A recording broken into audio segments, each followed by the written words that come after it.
नेता फंसा हुआ है इनके बीच में, जो इनको पिछवाड़े में उंगली करता रहता है, जिसका नाम है सुब्रमण्यम स्वामी। और ऐसी खबर आती है पत्रकारों की कलमों को खरीदा जा सकता है। देख लिया था कि हिंदुस्तान के जो लोग रहने वाले हैं, चाहे पत्रकार हों चाहे जज हों, किस तरह से उनको खरीदा जा सकता है, किस तरह से सेटिंग की जाती है और किस तरह से सेटिंग खबर के बाद खबर पैदा करनी है, खबर के बाद फिर खबर पैदा करो, खबर के बाद फिर खबर पैदा करो, खबर को और लंबा बनाओ और जो खबर है उसको दबा दो। ये है अंदाज नूरे इलाही और जिले इलाही का।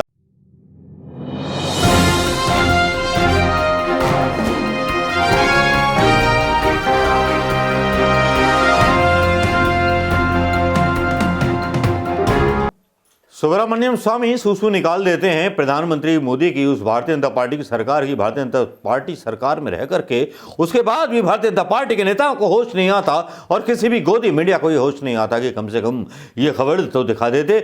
लेकिन पूर्व बीजेपी सांसद की जो खबर थी वो 1 महीने पहले पुरानी थी, लेकिन भाई यहां तो मतलब जो है मीडिया कुछ दिखाएगा नहीं, बस खबर के बाद खबर पैदा करनी है, खबर के बाद फिर खबर पैदा करो, खबर के बाद फिर खबर पैदा करो, खबर को और लंबा बनाओ और जो खबर है उसको दबा दो। ये है अंदाज नूरे इलाही और जिले इलाही का। जी हाँ, जिले इलाही खबरों को दबाने में बड़े मशहूर हैं, चाहे गुजरात के हत्याकांड हो या दंगे हो या किसी की हत्या हो या बहुत बड़े बड़े कांड हो या गबन हो या बैंकों को बर्बाद करने की सियासत हो, रिजर्व बैंक में रेपो रेट बढ़ जाए या कुछ हो जाए। ये तो कहानी प्रधानमंत्री मोदी ने गुजरात से ही सीख ली थी। सीख लिया था किस तरह से बिके हुए ईमान मतलब पत्रकारों की कलमों को खरीदा जा सकता है। देख लिया था कि हिंदुस्तान के जो लोग रहने वाले हैं, चाहे पत्रकार हों चाहे जज हों, किस तरह से उनको खरीदा जा सकता है, किस तरह से सेटिंग की जाती है और किस तरह से सेटिंग करके जज लोया हरेन पांड्या का शूट आउट कर दिया जाता है। भाई प्रधानमंत्री मोदी ने, भाई मानना पड़ेगा, भाई क्लैपिंग कीजिए, सब लोग क्लैपिंग करनी पड़ेगी कि प्रधानमंत्री मोदी ने इस देश की नब्ज जान ली, इसीलिए आज देश के राजा बने हुए बैठे हैं। उन्होंने हिंदुस्तान के बेईमान नेताओं की नीयत जान ली, इन्होंने हिंदुस्तान की नफरत पर रिसर्च करके बहुत सारी बातें कर ली, वरना ईवीएम 2012 2002 के चुनावों का किस्सा नहीं चल रहा होता। लेकिन एक ऐसा नेता फंसा हुआ है इनके बीच में, जो इनको पिछवाड़े में उंगली करता रहता है, जिसका नाम है सुब्रमण्यम स्वामी। और ऐसी खबर आती है इनके भ्रष्टाचार, जो बोलते हैं ना भ्रष्टाचार नहीं किया, ये नहीं किया, वो नहीं किया। वैसे तो भ्रष्टाचार की कहानियां बहुत हैं, किसी मीडिया को तो हिम्मत ही नहीं है कि इनके भ्रष्टाचार की कहानियां डाल सकें। और फिर एनडीटीवी से खाली रवीश कुमार हट गए, वो चुनौती देते रहते थे लेकिन कोई खबर नहीं आती थी। लेकिन यहाँ इन्होंने ऐसे कुत्ते पाले हुए हैं देश को बेचने वाले, जो पैसे के लिए देश को भी बेच सकते हैं, सबको बेच सकते हैं। तो इसका हेडिंग दे सकते हैं मोदी के पाले हुए कुत्ते और देश के साथ गद्दारी करने वाले कुत्ते। ये बोलें या क्या बोलें, लेकिन जो बात है, जो खबर है, वो मैं आपको बताना चाहूँगा अपने छोटे से शब्दों में। जी हाँ, पूर्व बीजेपी सांसद ने मोदी सरकार के मंत्री पर लगाया भ्रष्टाचार का आरोप, कहा सरकारी पैसे से विदेश में खरीदा फ्लैट। भारतीय नेता भाजपा नेता सुब्रमण्यम स्वामी पहले भी हरदीप पुरी पर निशाना साधते रहे हैं। जी हाँ, ये सुब्रमण्यम स्वामी जी भारतीय जनता पार्टी का पट्टा पहनते हैं और जो है मोदी जी का पिछवाड़ा बहुत बुरी तरह से बजाते हैं। बीजेपी के पूर्व सांसद सुब्रमण्यम स्वामी अक्सर मोदी सरकार पर हमलावर नजर आते हैं। इस बार स्वामी ने ट्वीट कर मोदी सरकार के एक मंत्री पर गंभीर आरोप लगाया है। स्वामी ने केंद्रीय पेट्रोलियम और प्राकृतिक गैस मंत्री हरदीप पुरी पर भ्रष्टाचार के पैसों से अपार्टमेंट खरीदने का आरोप लगाया है। अपार्टमेंट भी कहाँ खरीदा गया है? अपार्टमेंट दिल्ली या बॉम्बे या कहीं नहीं खरीदा गया, अपार्टमेंट खरीदा गया है जनेवा में।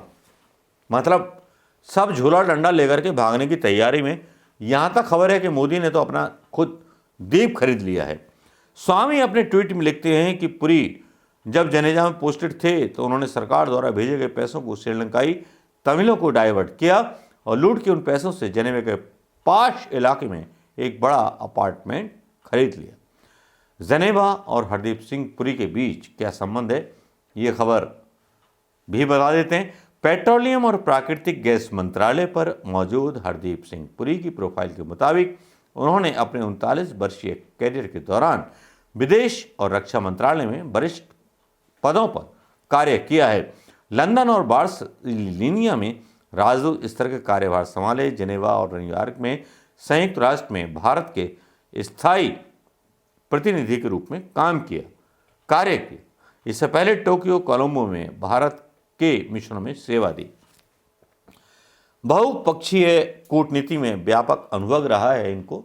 2002-2005 तक राजदूत और स्थायी प्रतिनिधि के रूप में जिनेवा में GATT संयुक्त राष्ट्र में भारत के प्रतिनिधिमंडल के सदस्य के रूप में 3 अवसरों पर कार्य कर चुके हैं। सुब्रमण्यम स्वामी पहले भी हरदीप पुरी को निशाने पर ले चुके हैं। मार्च 2021 में हरदीप पुरी के नागरिक उड्डयन मंत्री रहते हुए देश के 6 प्रमुख हवाई अड्डों का निजीकरण का फैसला हुआ था। पुरी के हवाले से ही ये खबर फ्लैश हुई थी। फिलहाल पुरी पेट्रोलियम और प्राकृतिक गैस मंत्री के साथ साथ आवास और शहरी मामलों के मंत्री भी रहे हैं, अब भी हैं। बीते अगस्त में रोहिणी शरणार्थियों को फ्लैट देने की बात इन्होंने कही थी। ये आपने सुन ली होगी खबर, जहां एक तरफ प्रधानमंत्री मोदी बोलते हैं कि हमारी सरकार जो है भ्रष्टाचार विरोधी है, और दूसरी तरफ यहाँ पर सुब्रमण्यम स्वामी खुद आरोप लगा देते हैं। सुब्रमण्यम स्वामी हरदीप पुरी पर। हरदीप पुरी वो नेता हैं जो कभी कभी गांधी परिवार के ऊपर अपने ट्वीटों के जरिए हमला करके काफ़ी चर्चा में रहते हैं। अब सवाल उठता है कि प्रधानमंत्री मोदी जी की सरकार इतनी ईमानदार है, तब हरदीप पुरी पर इतने बड़े आरोप लगाए जा रहे हैं, तो इसकी जांच अभी तक क्यों नहीं हुई? किसी मीडिया ने इस खबर का संज्ञान क्यों नहीं लिया?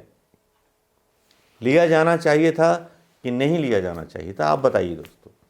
क्योंकि हरदीप पुरी सरदार है।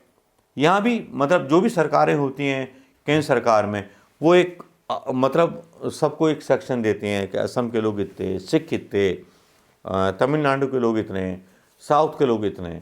ये एक परंपरा रही है, कांग्रेस के ज़माने में भी थी। लेकिन हरदीप पुरी जो अब हरदिल अजीज प्रधानमंत्री मोदी के बन चुके हैं, खबर सुनने में तो ये आ रही है कि प्रधानमंत्री मोदी जी भी एक पूरा द्वीप खरीद चुके हैं। एक कारपोरेट ने उनके लिए पूरा द्वीप खरीद लिया है कि अगर हिंदुस्तान से भागना पड़े तो वहाँ वो शिफ्ट हो जाएंगे बिना अपनी मैडम को लिए। मैडम तो उनको भी बहुत मिल जाएंगे। ये खुलासा है या क्या है मैं कह नहीं सकता, अफवाह है क्या है मैं नहीं कह सकता। लेकिन मोदी कहीं जाने की तैयारी में है और इज्जत गुजरात चुनाव में बड़ी मुश्किल से बची है भाई साहब की। और यहाँ अगर वाकई में गुजरात में मैनिपुलेट हुए हैं नतीजे, तो समझ लीजिए गुजरात में गृह युद्ध की स्थिति कभी भी पैदा हो सकती है। नमस्कार, जय हिंद दोस्तों।